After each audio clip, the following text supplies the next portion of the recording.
أعوذ بالله السميع العليم من الشيطان الرجيم. بسم الله الرحمن الرحيم.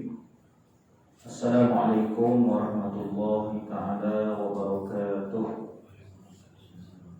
رب اشرح لي صدري ويسر لي أمري واحلل عقدة من لساني يفقهوا قولي. سبحانك لا علم لنا إلا ما علمتنا إنك أنت العليم الحكيم. ولا حول ولا قوة إلا بالله العلي العظيم. سورة الفاتحة. أعوذ بالله من الشيطان الرجيم. بسم الله الرحمن الرحيم. الحمد لله رب العالمين الرحمن الرحيم مالك يوم الدين. إياك نعبد وإياك نستعين. اهدنا الصراط المستقيم صراط الذين أنعمت عليهم غير المغضوب عليهم ولا الضالين. Baik, alhamdulillah kita mengucap syukur kita kepada Allah Subhanahu wa taala dapat kita meneruskan majlis kita, murajaah mutalaah kita kitab anak kunci surga. Mudah-mudahan Allah mempermudahkan kita untuk masuk ke syurga Allah Subhanahu wa taala dengan sama-sama kita mengukuhkan akidah kita, kita membekalkan diri kita dengan sebaik-baik bekalan amal ibadah kita, dan kita membuahkan hasil di sebalik amal ibadah kita, iaitu dengan akhlak ataupun adab yang murni, adab yang baik. Maka lengkaplah pokok kehidupan seorang yang beriman itu, akidahnya sahih, amalnya diterima, dan adabnya terpuji. Mudah-mudahan itulah yang kita harapkan di sisi Allah Subhanahu wa taala. Jadi kita sambung pada malam ini solat sunat tahiyatul masjid. Surah 4 lah. Yang solat sunat duha semua dah baca dah. Sudah solat mana lagi? Ya? Solat duha sudah. Baca dah. Solat duha sudah. Baik.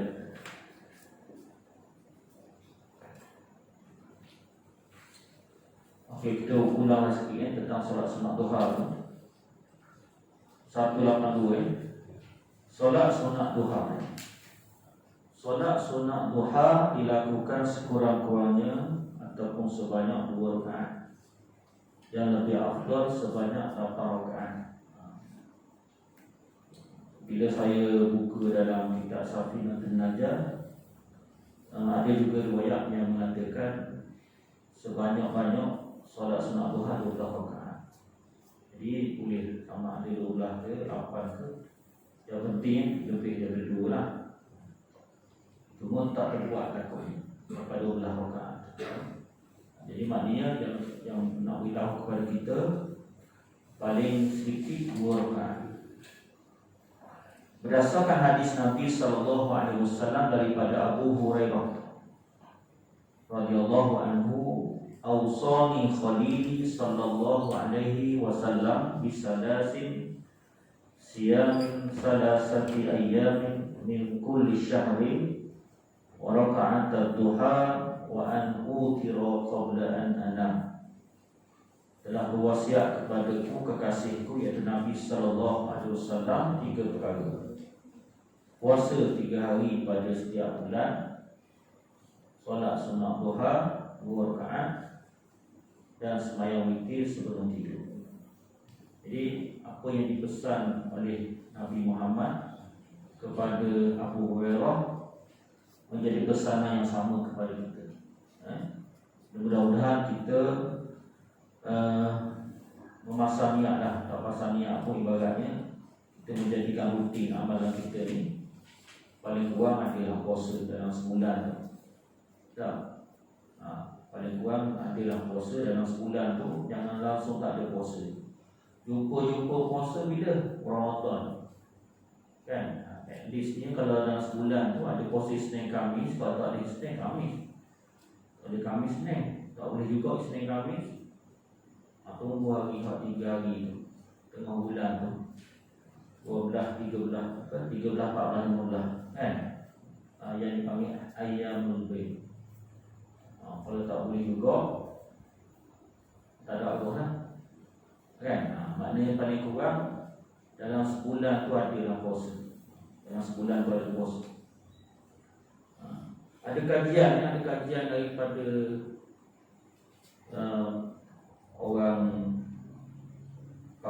orang Jepun lah. Saya sebut dia tak nama dia. Dia kata badan kita ni, bila kita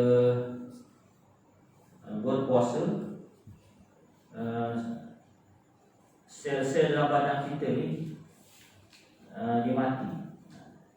Sel-sel yang tak guna lah, dia mati. Dan nanti bila dia panggil apa tu, dia jenama dia apa nama ni, dia proses balik tu, dia akan membersihkan sel-sel yang mati tadi untuk dikeluarkan. Jadi maknanya dengan puasa itu satu proses untuk menghilangkan ataupun menyucikan badan kita semua. Dari segi kesihatan. Kemudian solat sunat duha. Puasa pula. Solat sunat duha. Jadi sebanyak-banyak masa daripada waktu pagi tu sampai ke tengah hari. Kalau dari segi puasa, dari segi solat sunat duha kita tu, time kita tu, kalau kita ambil pukul 8 sampai dah pukul 12.30, jadi kena cari masa. Kalau tak cari masa, memang tak ada masa, kan? Memang kalau kita sibuk, orang memang takkan ada lah celah tu, kan? Saya begitu kawan kat sekolah ni, kalau kita tak cuba aturkan masa, memang masa kita habis begitu, kan? Jadi kalau kita cari masa, insya-Allah ada masa. Jadi kitalah yang merutinkan hidup kita tu, supaya dalam sehari tu ada dalam kita duha walaupun 2 rakaat, kan? Nak rutin tu, nak mulakan tu memang payah. Tapi bila dah mula, jadi payah nak tinggal pula. Kita nak gitulah, kan? Kena buat, kena buat 2 hari, kena buat. Sebab badan kita ni perlukan pada sedekah. Badan kita ni 360 sendi ni, 360 sendi dia perlukan infak bagi pihak dia. Maka disebut dalam hadis tu, memadai dengan infak.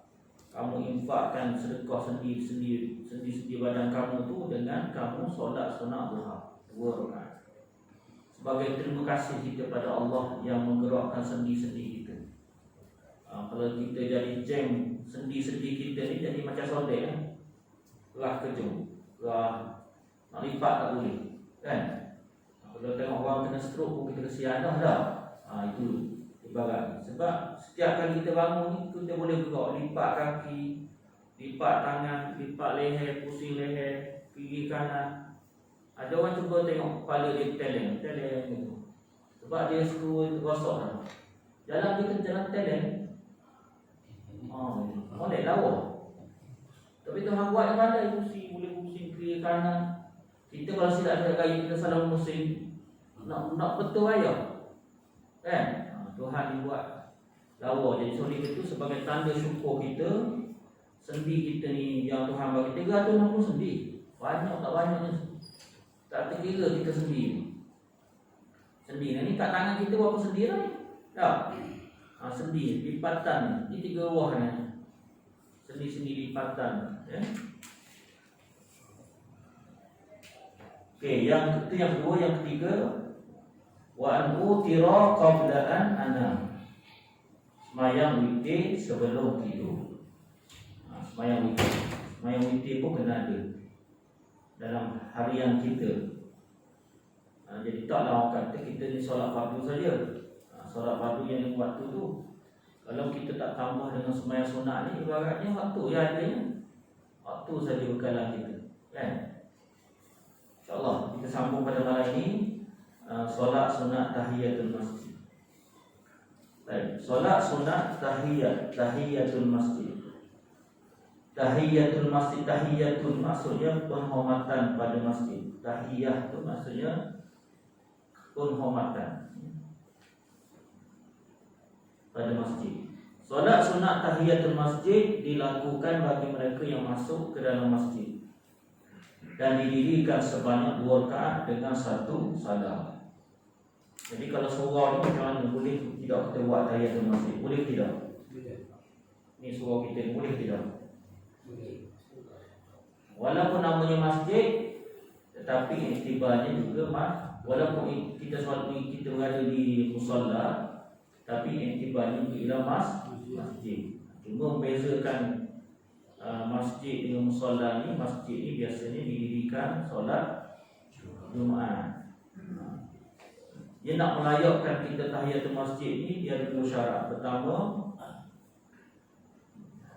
yang tempat tu ada didirikan solat jemaah. Solat jemaah 5 waktu. Jadi kalau di Pasaraya tu dia ada tempat solat kan? Boleh tak kita solat tahiyatul masjid di situ? Boleh tak? Boleh. Tak boleh. Masa baik Pak Majid jawab boleh. Boleh ke tidak? Macam kita pergi Mega Mall tu kat atas kat Bali tu kan. Ada surau yang sudut solat tu. Boleh tak kita solat tahiyatul masjid tu? Boleh tak? Tak boleh sebab dia bukan 5 waktu. Ketika open lah. Mega Mall tu open, mall tu open, ada orang sembahyang. Di rumah kita buat satu sudut. Di pejabat kita buat satu sudut. Orang solat di situ. Boleh tak kita main tahiyatul masjid? Tak boleh juga sebab dia ikut open office hour kan. Tak boleh. Surau kita memang peruntukannya orang sembahyang berjemaah kan. Jadi layaklah kita solat tahiyatul masjid.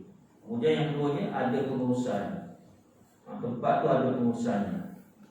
Pengurusan yang diwakafkan, ada pengurusi, ada tempat kita nak unggah tu. Paip pecah ke apa, senang kita nak cover ini. Ada orang yang diamanahkan jaga kuasa tanah wakaf ataupun tempat wakaf. Memang sudah diwakafkan untuk jadikan surau atau masjid. Ya. Baik. Direkodkan oleh Imam Bukhari dan Muslim, "Iza dakhala ahadukum al-masjid pada yajlis hatta yusalli raka'atain." Bila seorang daripada kamu masuk ke dalam masjid, maka jangan duduk sebelum solat 2 rakaat. Itu dia. Kalau kita nak sembahyang sunnatul masjid, tak boleh kita duduk. Masuk masjid tu sembahyang tahiyatul masjid selalu. Tapi kalau kita dah duduk, maka tak boleh lagi kita tahiyatul masjid. Kecuali kita duduk sekejap saja. Duduk, kita baru ingat aku tak sembahyang. Boleh, tapi kalau dah duduk nyembang-nyembang, tak sembahyang tahiyatul masjid aku ni, maka tak boleh. Sebab walaupun namanya tahiyatul masjid, tapi dia ada syarat-syarat kan. Okey, lepas tu kita datang ni orang tengah azan. Orang tengah azan. Jadi kita berdiri, betul tak? Kita berdiri. Bila berdiri nak jawab azan tadi, tak payah duduk sebab kita hormat pada azan tu. Sebaik-baiknya sebab kita dah berdiri, tapi kalau kita dah duduk tak boleh kita berdiri. Lain pun cara dia. Tak. Contoh kita mari awal. Pak Majid azan contoh. Tak mensyaratkan kita kena berdiri. Kena berdiri Pak Majid azan kena berdiri. Tak syarat begitu. Tapi bila kita dah masuk, orang tengah azan, maka seelok-eloknya kita berdiri. Bila berdiri tuan-tuan, mana nak ambil mana satu? Nak sembahyang tahiyatul masjid ke nak sembahyang sunat qabliyah? Jawapannya sembahyang qabliyah, kerana dengan qabliyah kita tu. Kenapa dia jawab? Bukan tu nak pula. Tak ada. Itu ni. Apa nama saya boleh ingat? Kita sembahyang qabliyah. Bila sembahyang qabliyah maka diiktibar sembahyang qabliyah itu juga tahiyatul masjid. Jadi semua tu jadi sipil belaka. Namanya semayang tahiyatul masjid tapi dia include sekali dah. Oh, rupanya bila kita semayang qabliyah tu, maknanya dah dikira semayang tahiyatul masjid. Tapi kalau kita datang awal, Allah tahiyatul masjid, tunggu mana kita dah kurang ni. Kita buat fadilat tu dulu. Kan? Kalau nak kiranya banyak kita lost ni. Masuk saya pun miss. Kalau nak kiranya semayang sunat pun, sunat wudu ada lagi dah. Nak wudu, tahiyatul masjid. Kenapa tuan-tuan sampai begitu? Kerana untuk beri wang kita pada kita untuk jalan ibadah. Tak boleh yang tu, ambil yang tu. Tak boleh yang tu, ambil yang tu. Tapi yang jadi parok ni tak boleh nak ke? Duha apa? Tak tahu kenapa boleh tak? Ibaratnya wudu tak buat, tahiyatul masjid tak buat, sunat tahiyat qabliyah tak buat, ibaratnya. Kan? Ibaratnya memang dah ada tapi kita tak buat, ibaratnya memang kita termiss. Tertinggal. Saya ada tanya. Silakan. Sama kes dengan kalau hari Jumaat ke? Macam mana Jumaat maksudnya? Maksudnya yang ketika yang kopiah tadi kan? Kalau bukan solat-solat dalam masjid tu kopiah. Kalau anda kata kita datang lambat, kita datang lambat. Okey, ada cerita cerita yang saya tanya tadi, cerita zaman Nabi tu. Ketika Nabi berkhutbah, ada seorang masuk, lalu Nabi meminta lelaki yang masuk tu untuk bangun, untuk sembahyang tahiyatul masjid. Memberi makna kepada kita tentang kedudukan sembahyang tahiyatul masjid itu. Memberi makna kepada kita bahawa awak dah masuk masjid, maka secara yang patutnya ialah beri penghormatan kepada masjid melalui tahiyatul masjid. Maksudnya gitu. Yang kedudukan sembahyang sunat tu boleh menjadi iktibar kepada sembahyang tahiyatul masjid tu, ini masuk ayat lain. Ini nak cerita kepada kita bahawa bila orang masuk masjid, jangan nyonyong-nyonyong terus duduk gitu, maksudnya begitu. Beri penghormatan masjid dulu dengan tahiyatul masjid. Begitu juga ada permasalahan, ada persoalan ni kalau orang kata majlis ilmu contohnya. Majlis ilmu. Boleh tidak kita awal kita nak sembahyang tahiyatul masjid? Ataupun kita terus duduk dalam majlis ilmu? Mana satu? Jawapannya kalau kita nak sembahyang tahiyatul masjid boleh. Boleh. Tapi janganlah ganggu orang pula. Duduk tengah-tengah mengajar sembahyang depan dengan orang tempat mengajar. Faham tak maksud saya? Dia datang dari belakang, tiba-tiba depan saya mengajar di sembahyang tahiyatul masjid. Betul ke salah tu? Salah. Pasal apa salah? Tak ada. Oh lah, mentang-mentang orang nak sembahyang pun macam lah dalam tempat. Kan, contoh banyak kan? Ibarat sembahyang kat lain. Baik. Itu tentang tahiyatul masjid.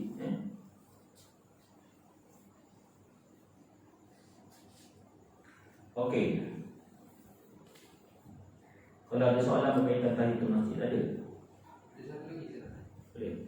Ada pendapat yang mengatakan solat-solat tahiyatul masjid ni kita contohnya kan kita mengumpulkan badan kita hampir dengan lantai disebabkan kita tak boleh solat-solat tahiyatul masjid.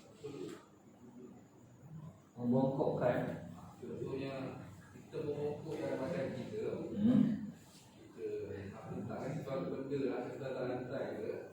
Kalau kita mengumpulkan badan kita hampir dengan lantai, maksudnya kita dah terbatal untuk buat solat-solat tahiyatul masjid. Yang saya sebut tadi di luar daripada apa yang saya faham lah. Bahkan saya tak lupa lah.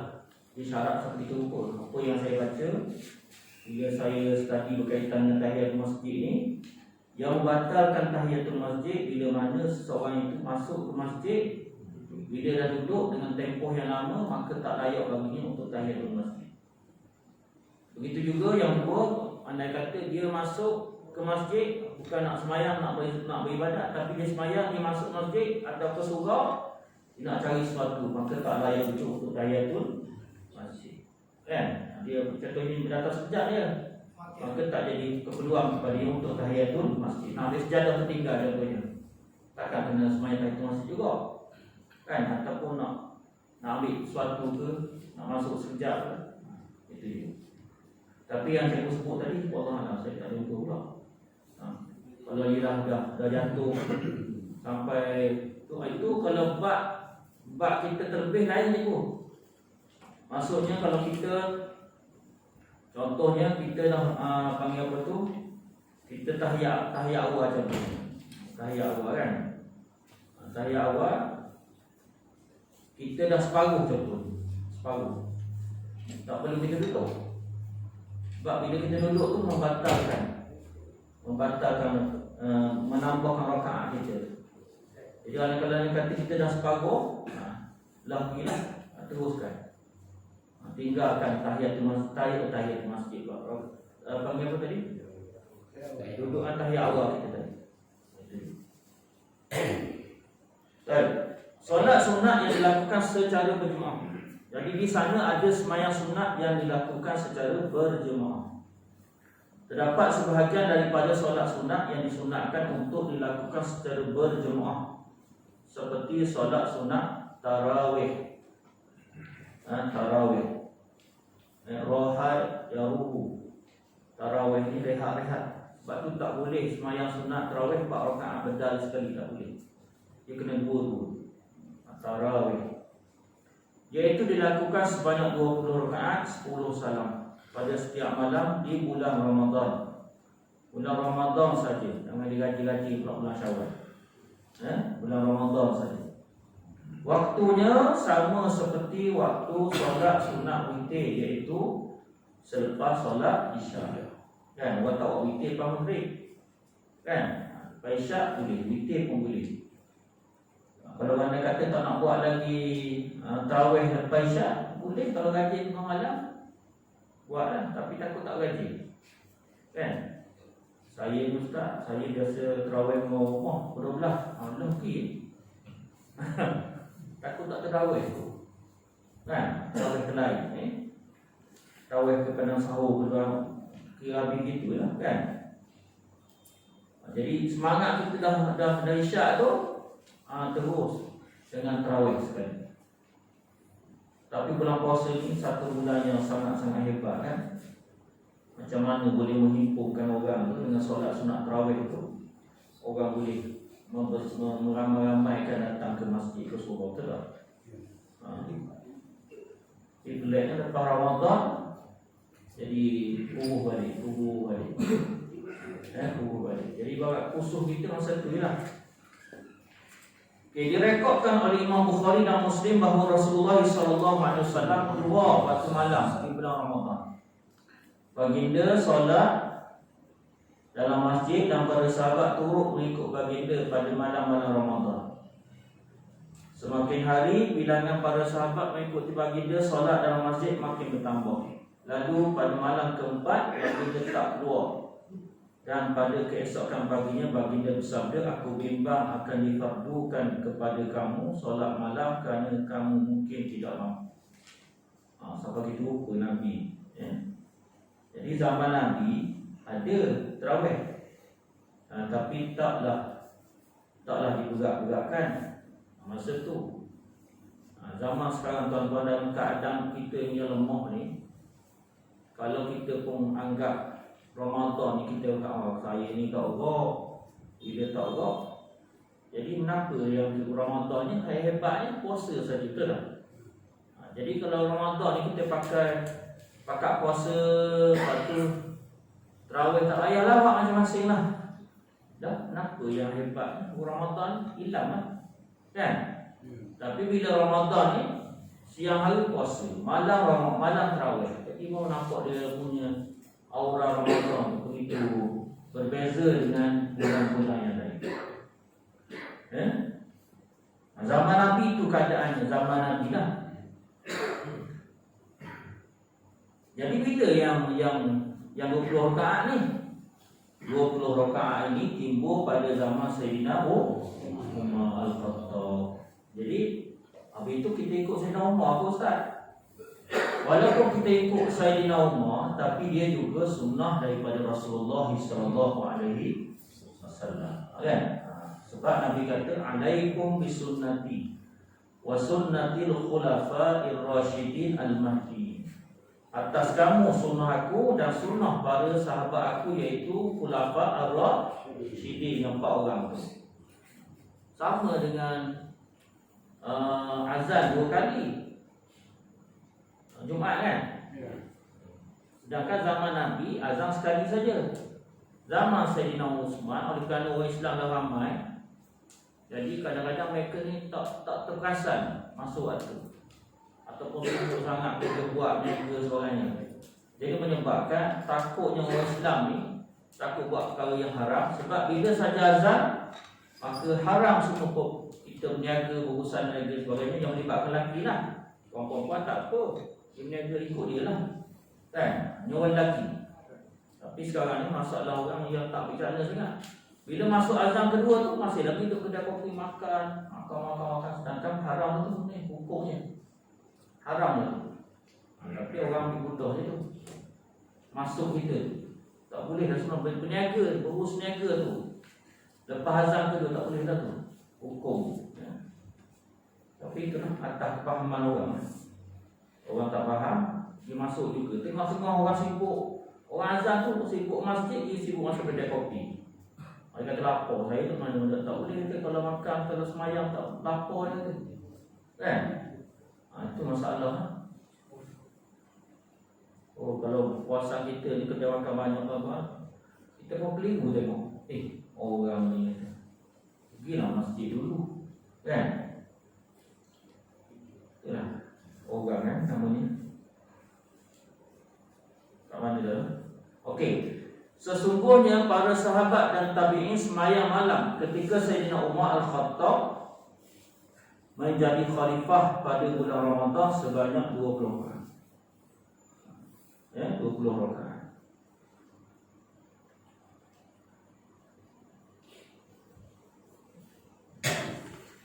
Okey, itu semayang apa? Semayang yang disebut semayang yang boleh berjemaah.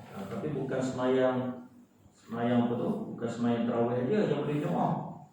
Semayang apa lagi yang boleh berjemaah? Semayang hajat boleh berjemaah, semayang taubat boleh berjemaah, semayang tahajud boleh berjemaah. Walaupun asalnya ialah semayang sendiri-sendiri. Tapi kalau kita buat sendiri-sendiri, takut bawa diri lah, kan? Boleh. Kalau saya pimpin semayang qiyamul lail, program qiyamul lail, saya lebih suka taubat sendiri-sendiri. Dia nak taubat nak pun ikut dia lah, kan? Guna kesempatan masa sujud. Ini kita nak buat juga ni, akan datang qiyam. Qiyam kita buat juga. Lama tak buat ni kita buat. Tahajud, siapa dengan taubat, siapa dengan hajat, siapa dengan witir dan sebagainya. Kita buatlah, akan datang. Semua habis tahun ni ke? Dalam bulan 12 nak habis tahun lah ni, kan? Masuk bulan 12 ni.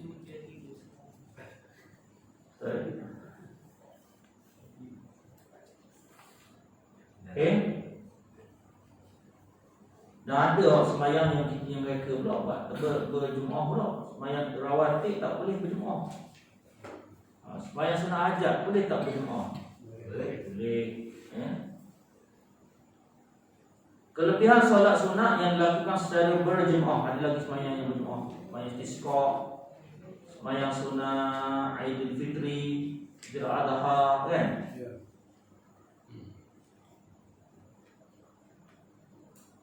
Dulu pun saya keliru juga. Macam semayang apa? Semayang gerhana bulan. Saya duk fikir semayang, ialah kadang-kadang kita ilmu kadang tak sampai ke situ. Gerhana bulan, kita fikir tak boleh buat seorang-seorang. Gerhana bulan, gerhana matahari. Sebab kita dia ada ketumpah kan. Rupanya tidak ada masalah kalau nak semayang gerhana, semayang sendiri tak masalah. Sebab yang ketumpah tu sunat saja. Kelebihan solat sunat yang dilakukan secara berjemaah. Solat sunat yang dituntut untuk dilakukan secara berjemaah adalah lebih afdal daripada solat sunat yang dilakukan secara sendirian. Melainkan solat sunat rawatib lebih afdal daripada solat tarawih, kerana Rasulullah mengekalkan solat sunat rawatib. Rawatib ni ialah sembahyang yang mengiringi solat fardu. Hak lain tu dipanggil sembahyang sunat nawafil. Kena sebut mana balik. Nawafil. Daripada perkataan nafilah. Sembahyang sunat nafilah yang lebih ataupun yang baik, yang tambahan. Hak lain tu dipanggil yang rawatib tu sembahyang yang mengiringi solat fardu rawatib, yang lain dipanggil nawafil. Sunat mengqadha, solat sunat yang mempunyai waktu tertentu. Ini kerana Rasulullah SAW bersabda, "Man nama an salatin aw nasiha falyusalliha idza zakaraha."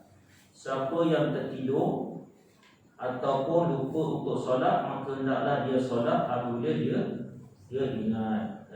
Ini kalau dalam masalah solat apa namanya, kalau dia solat fardu pun dia kena qadha lah. Kalau dia solat sunat pun, kalau anda kata dia nak sembahyang sunat, kalau dia dah rutin, dia boleh qadha. Pertama contohnya sembahyang sunat qabliyah subuh ataupun dipanggil solat sunat fajar, kan, dia terlewat. Jadi dia boleh qadha sembahyang sunat tu selepas sembahyang subuh, boleh. Jelas ni? Jelas tak jelas ni?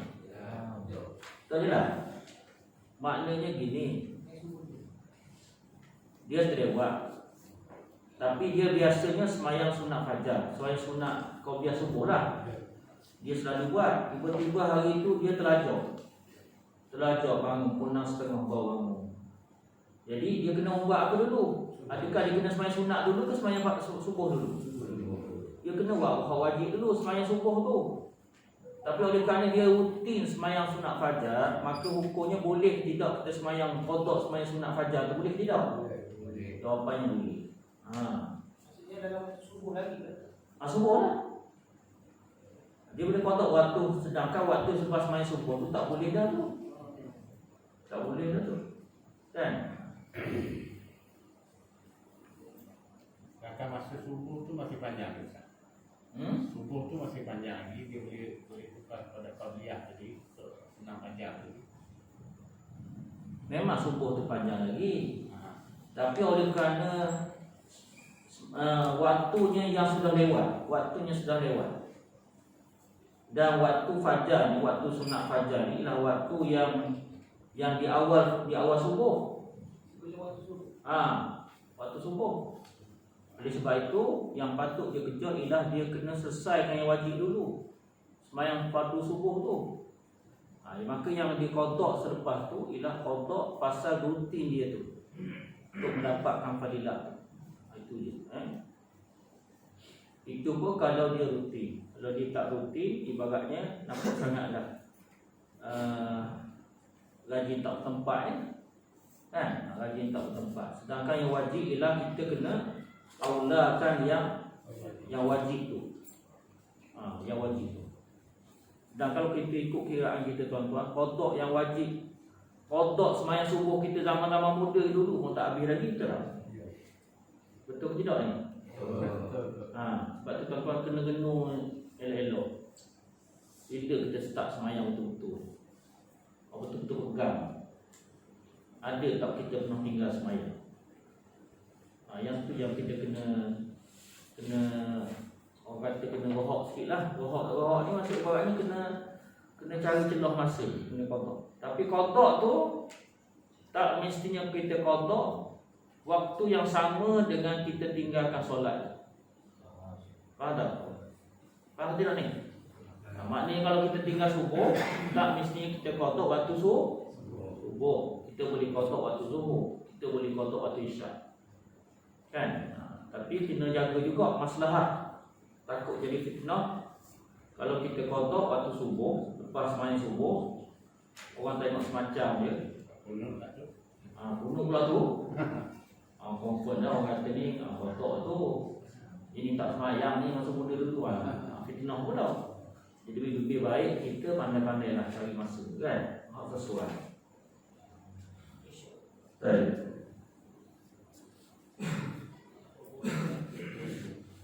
Boleh kan? Satu lagi tuan-tuan, ada juga fahaman yang mengatakan bahawa kita tak boleh sembahyang sunat Ustaz selagi mana kotak kita tak habis. Satu hari kok tak boleh nak solat sunat selagi mana kotak kita tak habis. Dah bila nak habis kotak ni? Kotak kita tak habis, lepas tu tak boleh nak sembahyang sunat. Faham tak? Kalau tanya seorang-seorang, kotak habis belum? Belum. Kotak habis belum? Belum. Belum, jawapannya ada hak tak terkotak. Habis tu tak boleh sembahyang sunat. Yang jadi tak boleh sembahyang sunat ni begini. Kalau kita ni ibaratnya yang kita nak penting sunat tapi kotak kita nak jaga, itu memang tak boleh. Kan tu yang menyebabkan timbul hukum yang mengatakan bahawa tak boleh sembahyang sunat kerana tidak selesaikan kotak. Pasal itulah, pasal ibaratnya dia tak ambil kira bab kotak. Dia cari sunat, tapi kotak dia tak ambil langsung. Tapi maknanya kotak kita cari, kita buat, kita isi, dan masa yang sama sunat pun kita cari fadilat tu. Cari, baru seiring. Kalau tinggal tu kotak, yang tu yang takut kita akan datang. Takut Tuhan cek file kita ni, ada yang tak terkotak. Itu yang kita takut benda tu timbul lagi. Memang tuan-tuan, bab kotak semayang ni, waktu kita kena paksa betul pada anak kita ni biar lekat betul semayang ni masa kecil. Masa remaja ni kalau tengok anak kita dah bersepor, dah semayang tak lekat tuan-tuan, kita bimbang bila yang lekat semayang. Kan? Sebab tu masa kecil ni biar dia lekat betul tu semayang. Walaupun dia campur semayang, campur main tak apalah. At least sekuat-kuatnya dia semayang, dia datang masuk semayang tu, semayang keadaan dia dah ada roh semayang. Dia reti semayang, oh ni waktu semayang yang ini. Dia dah tahu benih semayang tu dah ada. Tapi kalau dah besar ke datang baru nak tegakkan semayang, itu yang kadang-kadang banyak tergugur semayang. Kan? Kita tanya sendiri, kita tanya diri kita tuan-tuan, macam mana kita boleh lekat semayang. Tak pastilah ada jasa seseorang yang menyebabkan kita boleh lekat semayang. Kalau kita buat sesi tanya-tanya, macam mana abang yang boleh lekat semayang, adalah cerita masing-masing. Betul tak? Doktor mungkin ada cerita dia. Ayah saya. Ayah punya tu. Ayah hotel. Tak hotel. Duduk. Oh jeling gitu Jeling. Jeling pun dah power tu ayah kita. Kita dengan motor pun kita berapak dah tau. Ayah balik tu tanya tak semayang, kita dah tu dah. Ibaratnya begitulah tengah semua orang dah. Itu kalau jatuh ayah yang betul-betul cakna semayang dah. Kalau ayah pun tak cakna buat semayang, ibaratnya siapa kandung.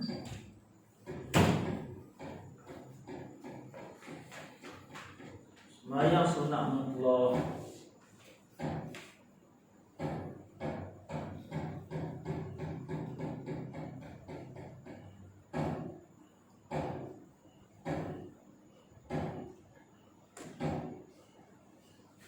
Okay, soalan sunat mutlak panjang pula sini. Okay, saya berhenti kat sini je lah. Ada solat sunat mutlak. Solat sunat mutlak ni solat yang tak kait dengan apa-apa lah. Kita semayang saja. Semayang sunat mutlak. Ya. Lepas tu satu lagi dah semayang sunat tahajud. Okay. Kita berhenti kat sini lah. Solat sunat mutlak.